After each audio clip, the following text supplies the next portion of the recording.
Welcome, everybody, to another episode of Puro Pinche Sports Video. Tonight, we're going to be talking about UFC 259. And joining me tonight is my boy, my guest, Arturo Ibarra. What's up, brother? What's up, man? How you doing? Doing good, man. Just a long ass night. That's all I can say. You've been waiting for me too long or what? Been waiting for you all my life, baby. Woo! Anyways, Art, let me ask you, bro. Like, this Saturday, we have UFC 259. 3 championship fights about to go down. What level of excitement do you have on a scale of 1 to 10? I would probably say around a 8 because, how do I say it? Like some of the fights before, they're good, they're quick and everything, but I'm hoping for a good round fight, like they take it more than 1 round or 2 rounds. Yet again, I'm not saying no to a knockout, I mean, you're at risk with 3 championship fights for all of them to go 5 rounds. That's super long, Art. How well-rounded do you want it to be?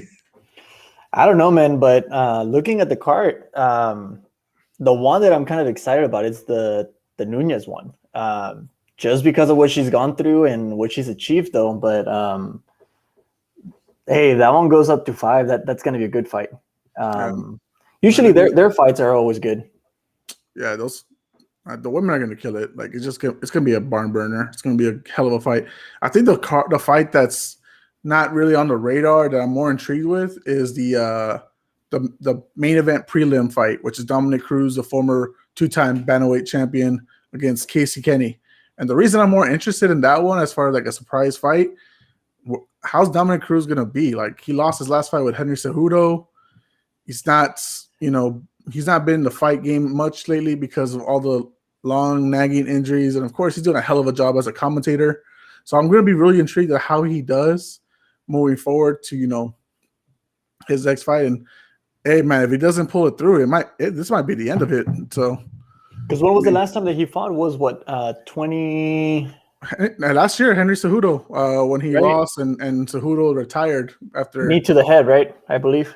Yeah, and that ref, Keith Peterson, Dominic Cruz believes that he was a drunk or he was smoking a lot. He might have been inebriated for the ref the fight. So no excuses, man. You're fighting an unranked guy. So Dominic Cruz, good luck to you. But we're not here to talk about him, Art. We're here to talk about the 3 championship fights, major fights. We have the bantamweight championship fight between Peter Yan and Aljamain Sterling. We have the women's featherweight title fight, Amanda Nunes, dual champion, versus Megan Anderson, who actually kind of towers a little bit over Amanda Nunes, but we know who the better fighter is. And then in our main event, we have champion versus champion.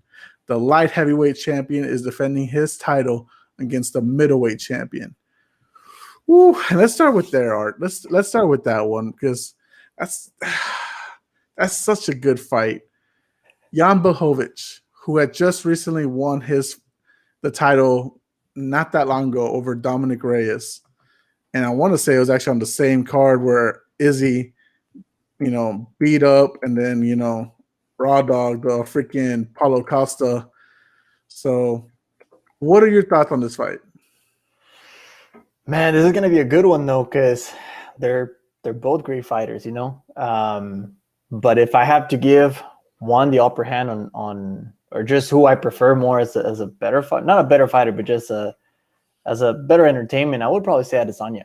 I would probably give it to him. For what reason, I don't know, dude. Just something's telling me Adesanya is gonna do something. Azrael Adesanya is a badass. Like, this man has fought over 100 times in combative sports, boxing, kickboxing, and MMA. He's 106, Art. 106 overall.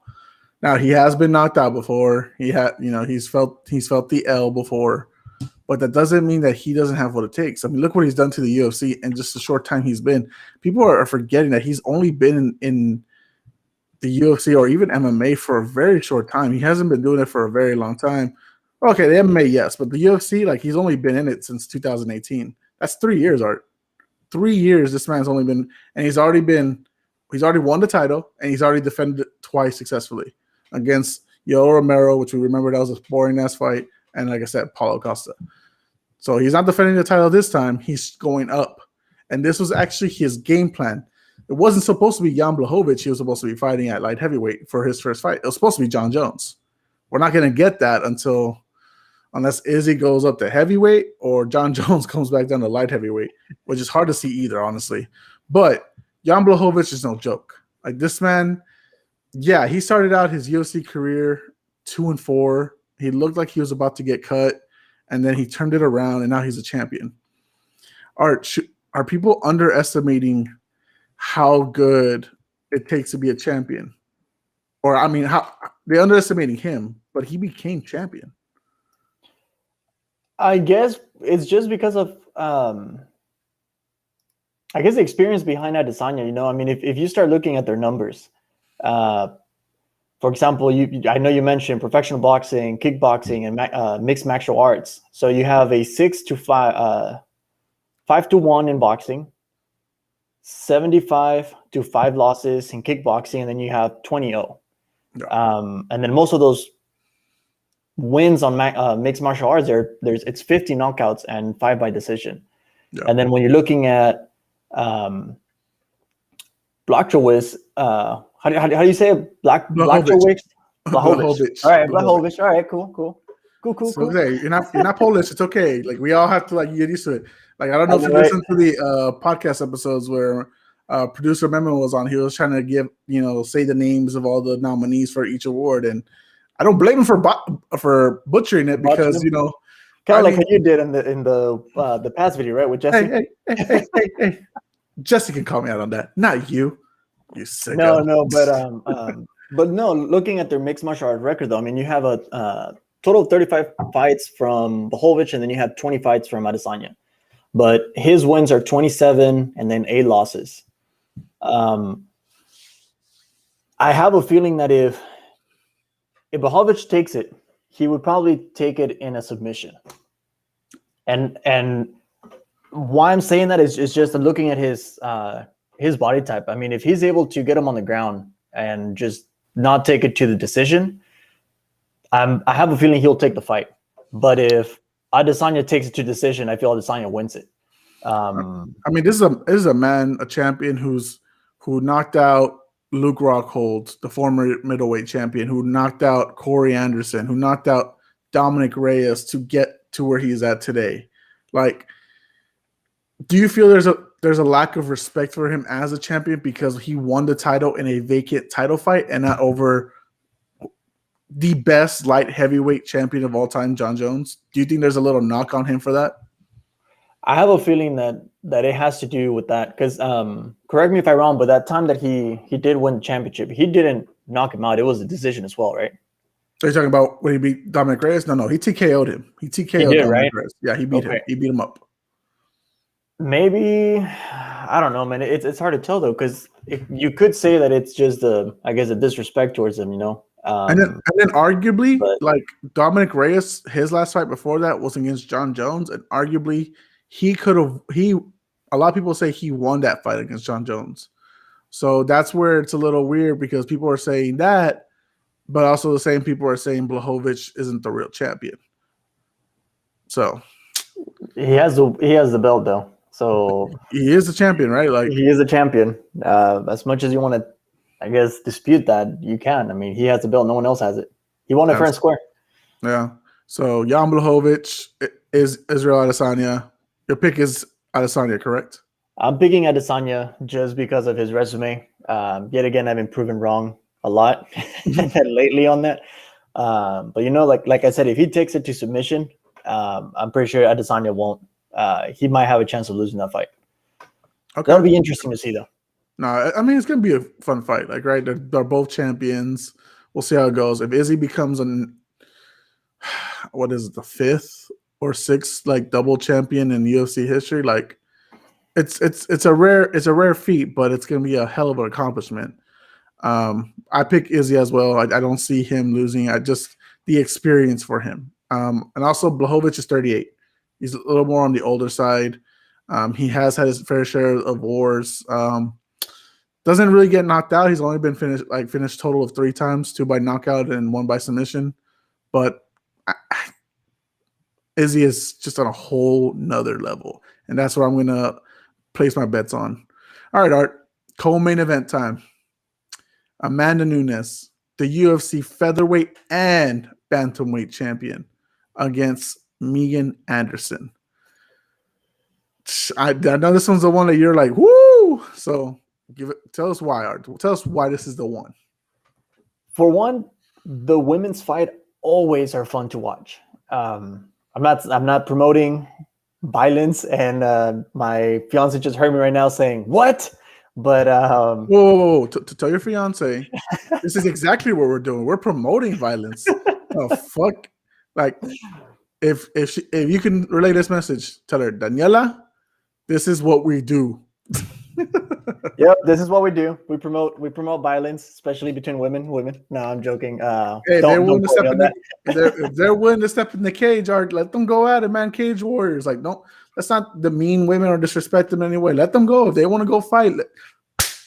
Go fight. No, I guess what I mean is their fights are always good because they're always trying to prove something. You know, they're always I guess they're similar to I guess that fight with for the baddest motherfucker. You know, it was about proving who's the best fighter, male fighter. You know, so I feel the same thing goes for Amanda. She's trying to prove that she is, you know, the baddest woman on the planet, and as of right now, her resume, she has been able to prove that. Her fights are fun to watch, and she never disappoints. So whether she wins or loses this fight, this is going to be a good fight. I mean, we're talking about the women just destroyed the featherweight division.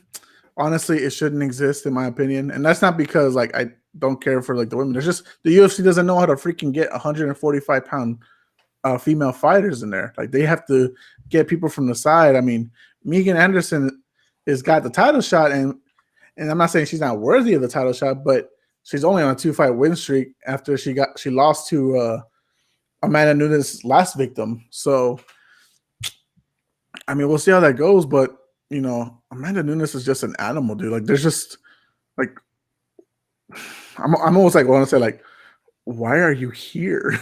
Like, do you really know? Do you want to get in that cage with the lioness, who now just became a mama? You want to mess with a mama lioness?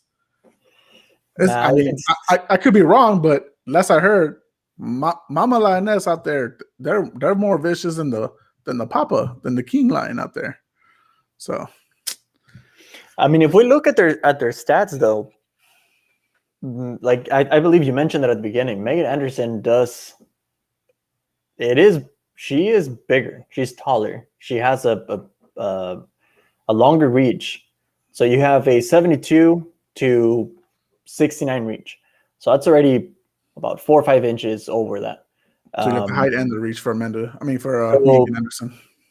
Yet again, we've seen Amanda whenever she beat Rousey was taller than her. I believe she had a longer reach as well. I'm not sure.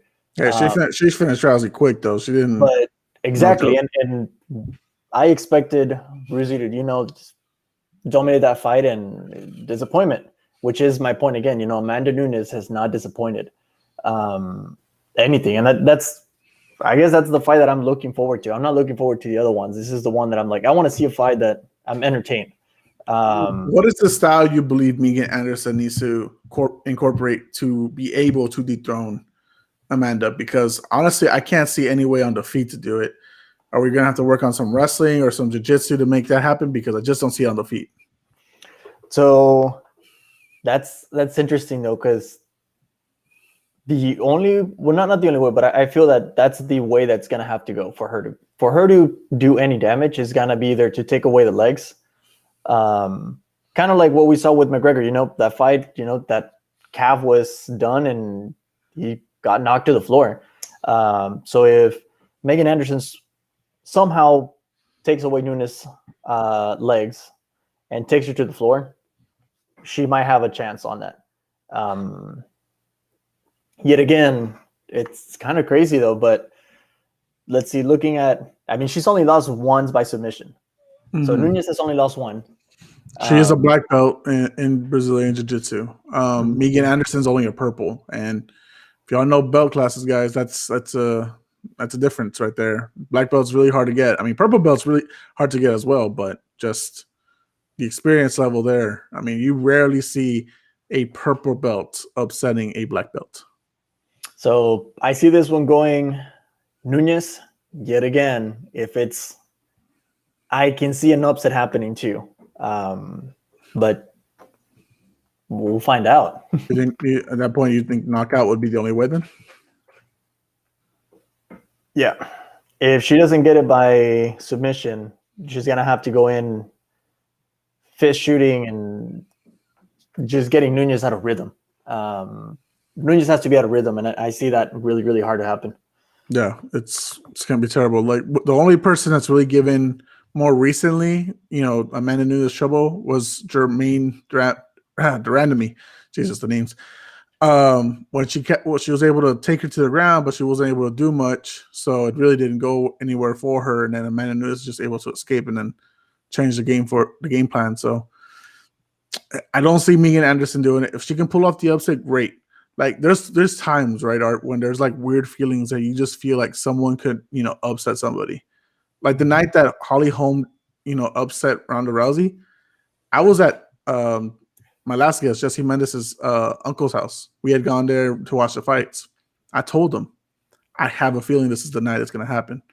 He can quote me on that. Like he's a person I talked to. He was the only one there that I was talking to, and he remembers that I said that. And then what happened? Boom, head kick. Boom, new champion. I don't feel that with Megan Anderson. I don't feel like this is the night that's going to be her time. And that was a clean kick. I was looking at the her past greatest knockouts from Nunes, and you have to get out of rhythm. And even I believe there's a knockout where they get her out of rhythm and she just throws one punch and then she gets back into it. I don't remember who the fighter was. I'll have to check that out. But like we got to like she only has one loss in the UFC, and that's against somebody that's not even employed in the UFC anymore. So Amanda Nunes, my bet is her. She's going to retain her titles, walk out double champ, walk home to her wife, walk home to her baby, and say, I'm still the queen of this bitch. So let me ask you this, though. Mm-hmm. If she loses by some type of miracle, the people who bet on Megan Anderson are going to win big then. All right, so then that means... I'm not that person. I'm not that person. I'm not going to bet on Megan Anderson. Fuck that shit. I ain't stupid. But let's say, for example, she does beat Nunes. Okay. Do you think Nunes will retire and go back to her family and just say, you know what, that's it? Or do you think she would want to prove herself again, win the championship, and then after she wins it, be like, you know what, I've proven myself, win 2 more fights, I'm done? There's only one person I want to see her fight. She's already fought this person twice. And technically, she has 2 wins over her. That is the UFC bantamweight champion. I'm sorry, not the bantamweight, the featherweight champion. I mean, God damn it. Flyweight, the flyweight, 125-pound champion, Valentina Shevchenko. I'm sorry, we're live. I'm butchering it. I don't care. That's who's the only person I want to see her fight. The first fight ended in a unanimous decision. Close-ass fight. The second fight was a split decision for the title, for the bantamweight title. Jesus Christ, it was very close. I feel Valentina Shevchenko is the only person that could really step to Amanda Nunes. Like she walks in front of her with no fear. And I'm not trying to disrespect any other woman that's fought Amanda Nunes and said they walk up to her with fear. But there's a presence. There's a level of presence when you have 2 people about to collide, and you could feel that one is more dominant than the other. Valentina Shevchenko is the only person I feel that can match with her. She's been a hell of a flyweight champion so far. So, and she's only really lost to Amanda Nunes. On top of my head, I can't remember if she's lost to anyone else, but Yeah, and she's only lost 3 fights, 2 to her and to Liz Carmouche, before UFC. Yep. I don't want Amanda to retire until she doesn't have to give Valentina Shevchenko a 3rd crack at her because she's technically 2-0. I want to see it. Like, I want to see that fight because that is money-worthy fight. Like, if the UFC ever had to come down and say, we need to charge y'all $100 to watch this, I'm gonna be that person.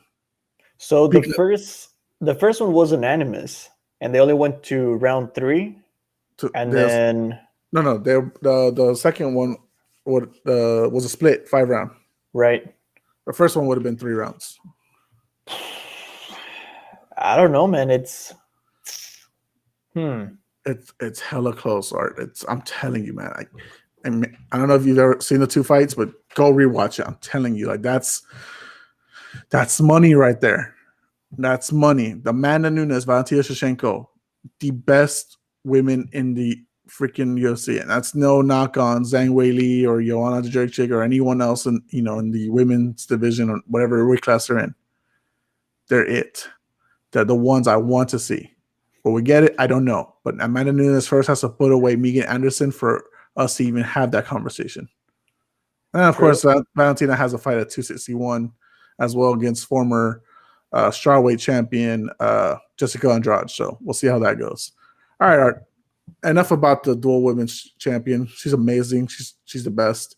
Let's move on to the final title fight. The first one that's going to air at UFC 259. The UFC bantamweight champion, Peter Yan, versus Aljamain Sterling. Peter Yan has been criticized because he didn't beat, of course, Henry Cejudo, who was a champion, before him. He beat up Jose Aldo, to win the title. And a lot of people don't feel like that was Jose Aldo deserved the title shot because he was on the losing streak going into that fight. So, but now he's a champion, right? Like, there's something you could say. He is the bantamweight champion. Aljamain Sterling is a guy who is grinded in his career as a wrestler, as an MMA fighter, to get where he's at today. So he's trying to prove to say, Peter Yan, you're a fluke champion. You're a fake. You don't deserve that belt. It should have been me and Sanhagen when we had our fight to be for the vacant title. You got lucky that they gave it to you, and I'm going to prove to you on Saturday you're not the real champion. Your thoughts, Art? I don't know, man. This one's an interesting one though, because I mean they're both great fighters. But yet, I guess yet again we have the same thing as the first fight. That we were talking about. He wanted. It was an incumbent title, and he just picked it up. He didn't have to fight the real person or like the real champion to win the belt. So yet again, we have that talk again of, he is a champion. He got it fair and square. It's not his fault who they put in front of him or whatever. Exactly. And honestly, on the Jan Blachowicz conversation, he beat the guy that, like I said, many people thought should have had the win over John Jones if it wasn't for the judges. So that one's not really an argument. The Peter Yan one is an argument. Jose Aldo was not on a winning streak. He was, in fact, on a losing streak. I believe 2 fights at least against the current featherweight champion, Alexander Volkanovski, and Marlon Moraes. So he was on a losing streak when he got this title fight. I don't know, man. I think this one's going to be a close one. Trying to look at their records on it and just see who they fought the same, but so Peter Yan is a badass striker. Like, I'm not gonna knock him on that. Like he's deadly. Like the way he destroyed piece by piece Uriah Faber, freaking a legend in MMA for the very lighter weight classes in like featherweight and bantamweight. The way that he executed coming back, because I think he was down 2-1 in the scorecards against Jose Aldo. I'll give props to Jose Aldo, but then he turned it around and said, "Fuck that shit, it's my time now," and he took it over and then he won. So that's where he goes there, and he's got great defense for wrestling. I shouldn't say great, good wrestling defense. Aljamain Sterling's great at offense with wrestling. Wrestling. So that's what I was gonna say. If this fight goes either way, Peter Yan, I feel that if he wins it, he's gonna get it by a knockout. And that's the way that I feel he has to do it, because if Sterling gets him on the ground, that's his advantage on him. Even though yes, Yan has good defense, just it's not the best, but it's good. Just looking at Sterling's fight and wins, they're by submission. That's his record. So if he gets him on the ground, I feel Sterling will take most of the rounds on it. Whether he gets it by submission or by decision, I feel it's going to be the takedowns that give him the fight. But if the fight is taken to decision, I believe Peter Yan takes it by strikes.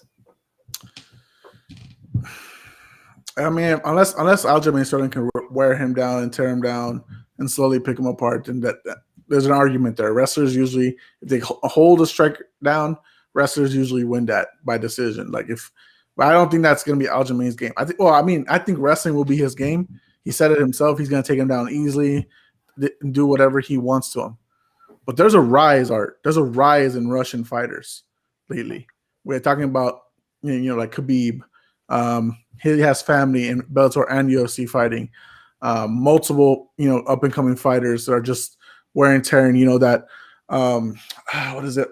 Dagestan, style of wrestling and grinding. And Peter Yan isn't, going with that Dagestan style, but he's Russian, right? Like there's something there, like almost like, and it's kind of like with Peter Yan's nickname, No Mercy. Like these guys, like they show like killer instinct, like they want it and they want to, like they'll almost kill you for what they want. But I'm not gonna stop on the Aljamain Sterling train now. I've been like believing in this dude, like even before like his like 3 losses in the UFC. Like this is when he fought Takeya Mizugaki. Mizuguki, whatever. I'm sorry. Gaki. Mizugaki. Yeah. When he choked the living life out of him, I was like, this kid is special. But he was young. He was very young. I believe he was only about that's 2015. 10-0 or something like that. He was undefeated at 11-0. Okay. He was undefeated at the time. And then he had some bumps in the road, right? Like he lost some fights that maybe he shouldn't have, like by decision, and then he got knocked out. The knockout was a little heartbreaking, but he rose back up again. He rose back up, and to prove his points, like he deserves to be there. And when he submitted Corey Sandhagen in his last fight at UFC 250, when he did it in less than 90 seconds, bro, that tells you something. Look at Corey Sandhagen's fights since that fight with Aljamain Sterling. He's knocked out Frankie Edgar in his last fight, and then he decimated Marlon Moraes freaking with a spinning wheel kick. Like, and we're talking about a former lightweight champion and a former bantamweight title contender. Like, the more that Corey Sandhagen looks good after his fight with Aljamain Sterling makes Aljamain Sterling look even greater for what he did to him. I believe we are going to see a brand new champion on Saturday, Art. And his name is Aljamain Sterling. No, I'm going with you on that. I want Sterling to win it just for what we have seen though. And just looking at some of these, I guess the submissions, the wins by submissions though. I mean, guillotine choke, triangle choke, rear neck choke. I mean, most of them are that's his decision. So if he gets clamp on that, that's it. And like you said, that last fight with Corey Sandhagen, like it bumped him up here, and it just like made his credibility up here. It just gets higher. The more Sandhagen fights, the more he fights, and he looks impressive. It boosts up Sterling.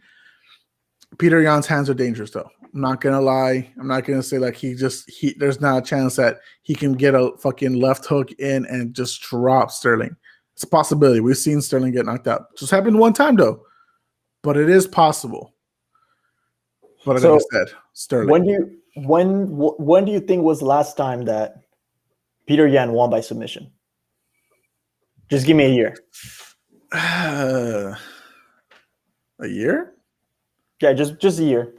15-1, 2011. 15 against Okay, Karen Orsuniev. So it was a submission. That's it. Everything else after that is either decision, and from there on is TKO or KO. Okay. So well, I mean, that's his bread and butter, right? Like that's what he's going to be focusing on. Yep. But in matches where it comes to wrestlers versus strikers, wrestlers usually win. Yep. I'm going to bet on the wrestler. I mean, look at anyone who's fought Khabib. Most of them are strikers, and even if they have some jiu-jitsu in them, right, or wrestling, Khabib manhandles them because he's a wrestler. He'll drag you to the floor. He'll put you in the cage. He's going to wear you out, shit like that. I expect the same thing from Aljamain Sterling. He's got, I think, a little bit of a height advantage on Peter Yan as well. But I think the experience, he just has to tread carefully, right? Like he can't just go in on a bad, shoot and get knocked out on the way into the, shooting for a takedown, right? So like a few weeks ago, we just saw that fight with Derek Lewis and Jesus Christ, I had it in my head and then just like left me. Whatever, y'all know what I'm talking about. Derek Lewis just recently fought and fucking knocked out his opponent when he was shooting. Curtis Blades, that's who the fuck I'm talking about. And so craziness. So Aljamain Sterling, be careful with that. All right. So we got our predictions. I think we agreed on all of them, right? Adesanya, Nunes, Sterling. You want to go by rounds? You think they're going to make it? What round do you think each one of them is going to go at? All right, let's start with the Yan Sterling fight. Fourth round submission Sterling. You? Fourth round submission Sterling. I think third round. Third round? Submission. Sterling. Okay. I think he's going to want to try to stop it quick. Because if he gets too tired, that's it. Okay. I mean, we'll see. I think they'll both be having a good fight there. All right. Nunes and Anderson. I'll let you predict that one first. For that one, I'm gonna go. They're going what? 5 rounds, right? All championship fights are 5 rounds. So they're gonna go second round, Amanda Nunes, and it's gonna be by knockout. Damn. Amanda Nunes, I don't believe. I mean, I believe in Amanda Nunes, right? Like I don't question what she can do. I'm worried she's playing too much with her food lately. And what I mean by that is that she could have finished off Felicia Spencer like 3 or 4 rounds early. She played with her like she didn't want to hurt her too bad to where she knocked her out because she was already destroyed. I'm worried she's going to think that same mentality against Megan Anderson, and it's going to go to decision. I don't want it to be. I think she's definitely got all the tools possible to, knock her out. I'm gonna predict the finish. 5th round knockout. Okay, so you say 5th, I say 2nd. Yeah. 2nd round knockout, and she's just gonna go like this. So you ever seen her knockouts though? She just goes. I mean, yeah, but I mean, it's just like I mean, and then what? She's like retires, like I'm done. She ends it in like 10 seconds. We're all stupid here. I know that's gonna be hilarious. All right, third fight. And Blachowicz, Adesanya, main event. I'll let you go. I think this one's gonna go to decision. Adesanya by decision? Because you already said Adesanya earlier. Yeah. I think this one's going to go to decision. I hate saying that because I have a feeling it's not, but I have a feeling Adesanya is going to try to finish it early, but Blachowicz is he's not going to put it up. He's going to take it all the way to the end. 3rd round TKO. Okay. That's what I'm going to go with. I don't want to say decision because it's possible, right? Like it is possible, but I don't think that Blachowicz makes Adesanya scared. Like, and I'm not trying to disrespect Adesanya when I say this, but there's a reason why he stayed away from Yoel Romero when they fought, and just ducked in and strike and ran. Blachowicz doesn't scare him like that. I don't see that. Like, remember what I said earlier? Like, there's like a presence of aura and like makes you want like scared or not. I don't think Blachowicz has that. I think Adesanya knows that this is his fight to clearly lose, right? But like I said, 106. 106 is his fighting record. Fighting. Yep. No, he has what is it called? The endurance. So he has the endurance for it. And he has everything. The only person that's really threatened him in the UFC is Kelvin Gastelum, and that's when he won the interim title before he went off to defeat Robert Whittaker. That's the only person in the UFC that's really given him a threat. I can't see Blachowicz being that guy. Like, I'm sorry, like, no disrespect to the guy, but I just don't see it.